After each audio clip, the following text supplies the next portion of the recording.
अपने बच्चों को सबसे पहले आप सिखाए, मेरा बेटा ऐसे बोला जाता, मेरा बेटा ऐसे चला जाता, मेरे बच्चे ये काम नहीं किए जाते, मेरे बाबू ऐसे नहीं किए जाते। आज हमारे माशरे में कोई कमी हो तो आप बताइए। हमारे यहाँ पैसा भी है, हमारे यहाँ कार भी है, हमारे यहाँ तालीम भी है, हमारे यहाँ सब कुछ है, मगर तरबियत की इतनी कमी है। करोड़ों रुपया अपने बच्चों के स्कूलिंग के नाम पर खर्च करने वाला मुसलमान एक घंटा भी अपने बेटे की तरबियत के लिए नहीं देता। ये बच्चों की बदतमीजी, ये बच्चों की बेहूदगी ये किस लिए हो रही है? क्योंकि उनके घर वाले, उनके वालिदैन, उनके माँ बाप, उनके दादा दादी उनको जब तक दीन घर पे नहीं सिखाएंगे, उसका बेटा बाजार से दीन सीख के नहीं आएगा, किसी स्कूल से दीन सीख के नहीं आएगा, दीन घर पे सीखेगा, कुरान पढ़ना घर पे सीखेगा। इमाम पाक के ताल्लुक से हमने क्या सुना है? आपका सरे अक़दस नेज़े पे चढ़ गया, नेज़े पे यजीदियों ने लहराते हुए जब मार्च करना शुरू किए तो उस इमाम के सरे अक़दस से भी कुरान पाक की तिलावत की आवाज सुनाई दे रही थी। इमाम पाक ने बज़बाने हाल पूरी दुनिया को आम तौर पे और अपनी वालिदा सैयदा मखदूमा फातिमा ज़हरा से आपने ये पैगाम दिया था, मेरी अम्मी जान, जिस तरीके से मेरे बचपने में तूने कुरान पढ़ने का शौक मुझे दिया था, ए मेरी माँ, मैं उठता तो कुरान पढ़ती, मैं जागता तो कुरान पढ़ती, तू खाना बनाती कुरान पढ़ती, झाड़ू देती कुरान पढ़ती, तू रोटी बनाती कुरान पढ़ती, सब्जी पकाती कुरान पढ़ती। मेरी अम्मी, जो मैंने तुमसे वादा किया था कि मेरी माँ जिस तरह से उठते बैठते सोते जागते तुम कुरान पढ़ती हो, मुझे पढ़ाती हो, मैं तेरा बेटा हुसैन इस कुरान की तिलावत को कभी अपने हाल से जाने नहीं देगा। ए मेरी माँ, मैं मदीने में रहूंगा कुरान पढ़ूंगा, मक्के में रहूंगा कुरान पढ़ूंगा, कूफा जाऊंगा कुरान पढ़ूंगा, अब्बास का बाजू कटेगा कुरान पढ़ूंगा, कासिम शहीद होगा कुरान पढ़ूंगा, अकबर शहीद होगा मैं कुरान पढ़ूंगा, अली असगर की शहादत के बाद भी कुरान पढ़ूंगा, यहाँ तक कि मेरी माँ, मैं तेरा बेटा हुसैन अगर शहीद भी हो जाए और इसका सर नेज़े पे चला जाए, फिर भी ये हुसैन कुरान पढ़ना नहीं छोड़ेगा, क्योंकि कुरान पढ़ना मेरी माँ मैंने तुझसे सीखा है। आज भी अगर माँ अपनी बेटियों को, बाप अपने बेटे को कायदे से मुसलमान बनाने की कोशिश करे, उनको कहीं ले जाकर तरबियत की भीख मांगने की जरूरत नहीं पड़ेगी, ये जलसा करा के बड़ी बड़ी बातें करने की जरूरत नहीं पड़ेगी। हर घर में एक गार्जियन अपने घर के तमाम अफराद के लिए, हर एक बच्चे के लिए वो सुप्रीम होता है, वो उसका मालिक होता है, वो उसका सबसे बड़ा उस्ताद होता है। वो माँ चाहेगी बेटी नहीं बिगड़ेगी, बाप चाहेगा बेटा नहीं बिगड़ेगा। मैं आपसे पूछता हूँ, जुमा का दिन जैसे ही आता 11 बजे, आपके छोटे छोटे बच्चों को, इस साइज के बच्चे को, 7 साल 8 साल के बच्चों को मालूम हो जाए कि आज जुमा का दिन है, वो बच्चे खुद को अब उनको रोकना चाहे तो बच्चे नहीं रुकेंगे। आपको कभी साबुन देंगे, कभी आपको टॉयल देंगे, कभी आपको बोलेंगे अब्बा या चाचा या दादा आज तो जुमा है, आप कब नहाएंगे, अजान होने को है।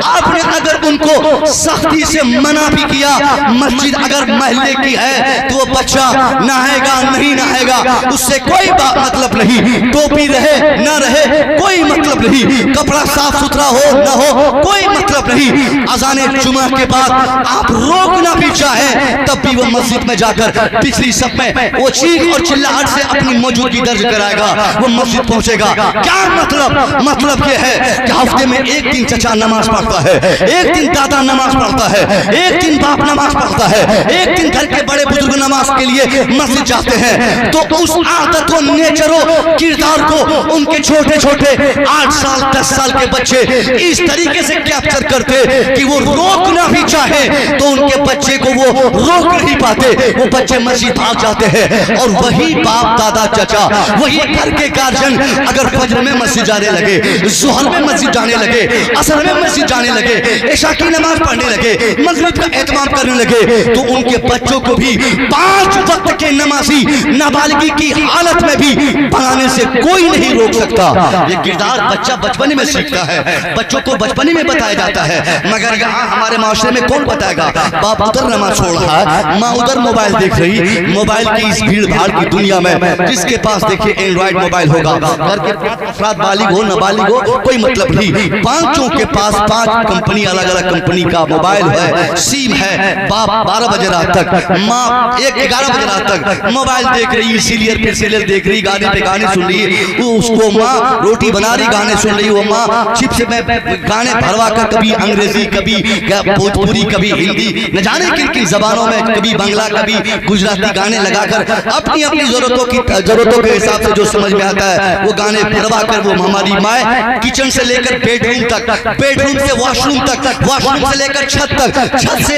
ये नीचे तक, हर जगह देखे माँ के हाथ में, बड़ी बहन के हाथ में, बड़े भाई के हाथ में, बड़े चचा के हाथ में, हमारे बुजुर्गों के हाथ में, सब लोग मोबाइल की दुनिया में गुम हो गए। नतीजे में क्या हुआ कि अब वो बच्चे भी इस मोबाइल के आदी हो गए। मोबाइल के बगैर वो बच्चा हमारा एक मिनट भी नहीं रुकता। अभी 9th क्लास में पढ़ता, अभी वो 10th पास किया नहीं, अभी वो मैट्रिकुलेशन का एग्जाम दिया नहीं, अभी वो बच्चे इंटरमीडिएट पास किए नहीं, अभी हमारी वो बच्चियां बीए की नहीं, मगर उसके 10-10 फ्रेंड हो गए, उन बच्चों के 20-20 फ्रेंड हो गए।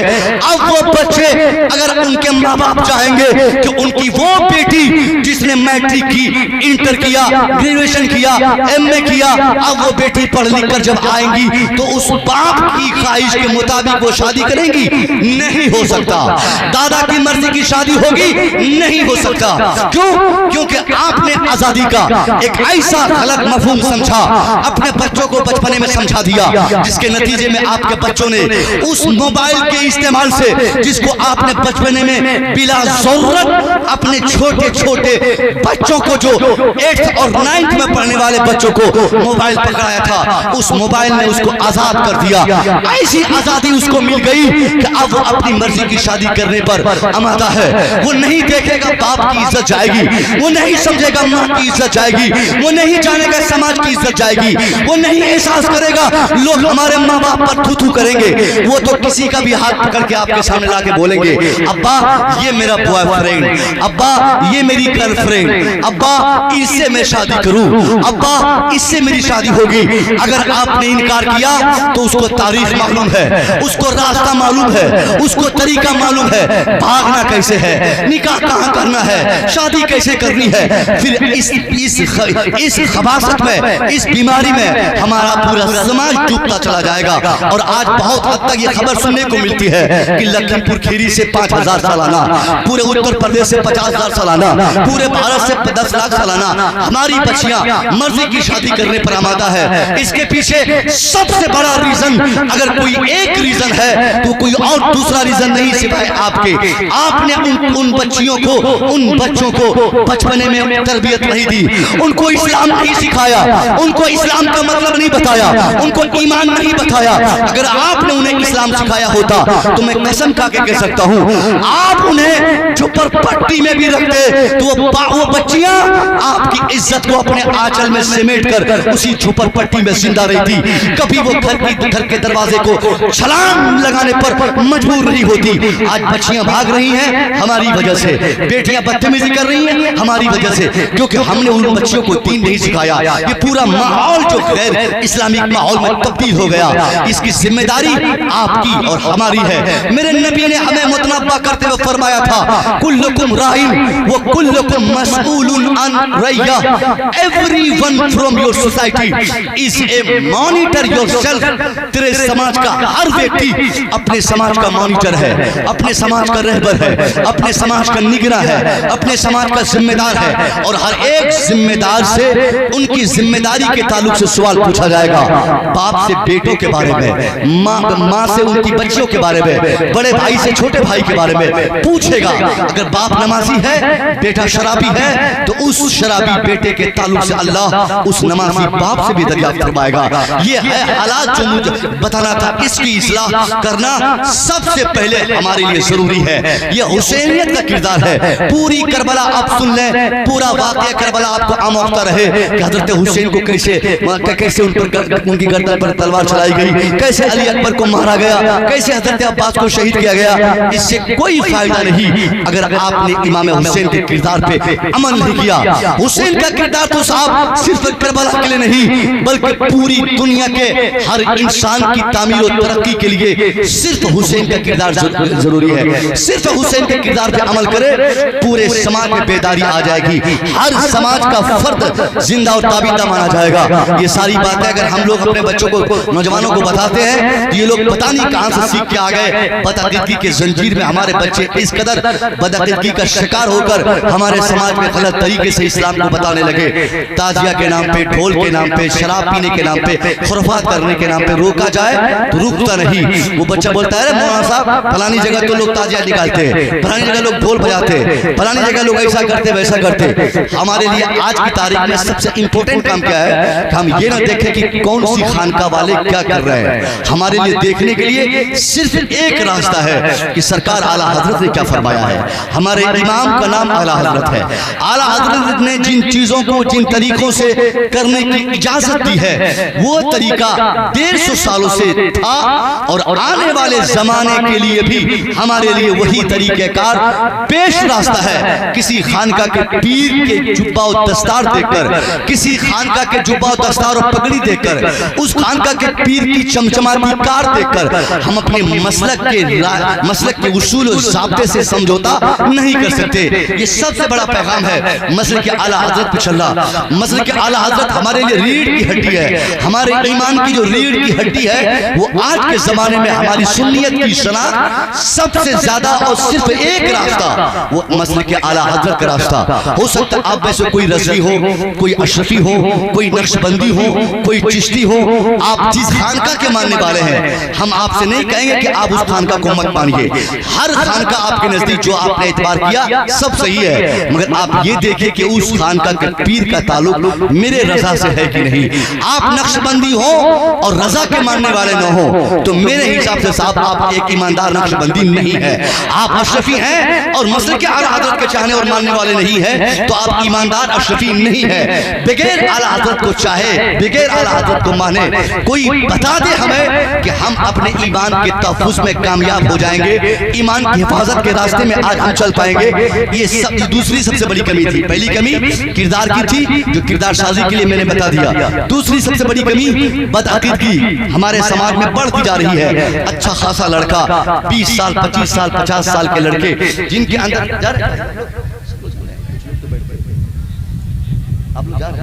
بولیے حضرت بولیے، ماشاءاللہ بہت خوب بہت خوب، بیٹھیے حضرت۔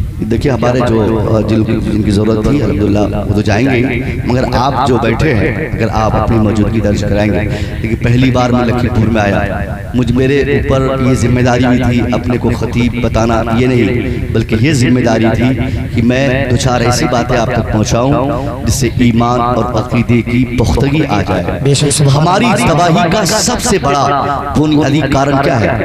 ہم اس لیے آج برباد نہیں ہے کہ ہمارے پاس تعداد نہیں ہے، اور کتنی تعداد چاہیے صاحب؟ 160 کروڑ آپ ہیں۔ پوری دنیا میں عملی اعتبار سے سب سے بڑی قوم کی تعداد جو ریکارڈ کی گئی ہے وہ قوم کوئی اور قوم نہیں، قوم مسلم ہے۔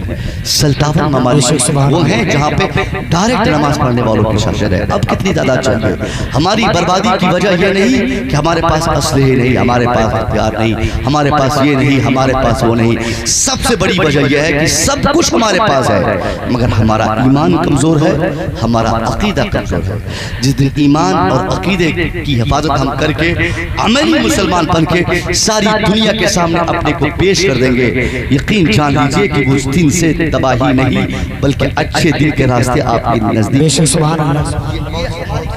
ہمارے بچے چند دن سعودیہ میں چلے گئے، 2 سال دبئی میں رہ جائے، 3 سال عرب سے ہو کے آ جائے، اب کہاں اعلیٰ حضرت، کہاں مسلک اعلیٰ حضرت؟ اب ان وہابیوں کے سماج میں رہ کے آنے کے بعد وہ وہابیوں کی بولی بولنے لگتا ہے۔ بچپن سے 22-25 سال تک جس ہندوستان میں رہ کے اعلیٰ حضرت کو جانا پہچانا سیکھا، اب اسی اعلیٰ حضرت سے وہ غافل ہو گیا۔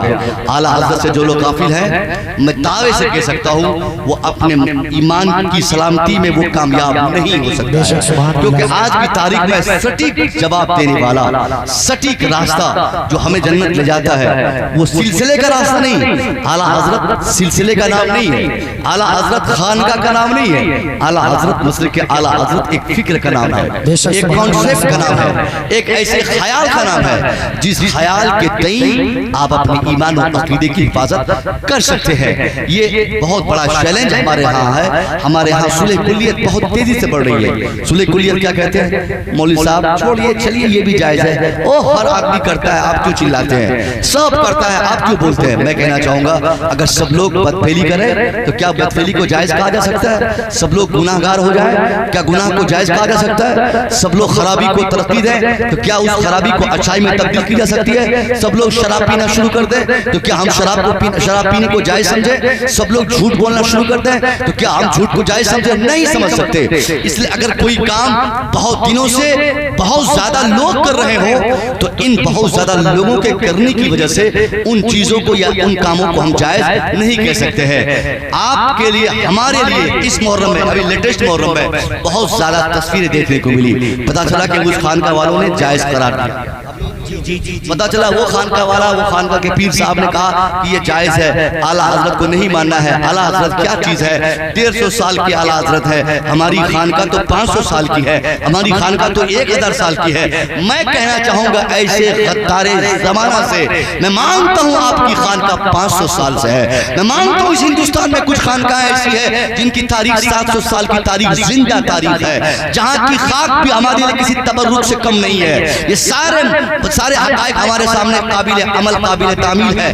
مگر ایک حقیقت یہ ہے کہ آپ کی خانقاہ 500 سال سے تھی, مگر 150 سال پہلے جب آپ ہی کی خانقاہ پہ آکرمن ہوتے تھے وہابیہ کے, دیوبندیہ کے حملے جب ہوتے تھے, جب مزارات اولیاء پہ چادر چڑھانے کو کفر اور شرک سمجھا جاتا, جب بزرگان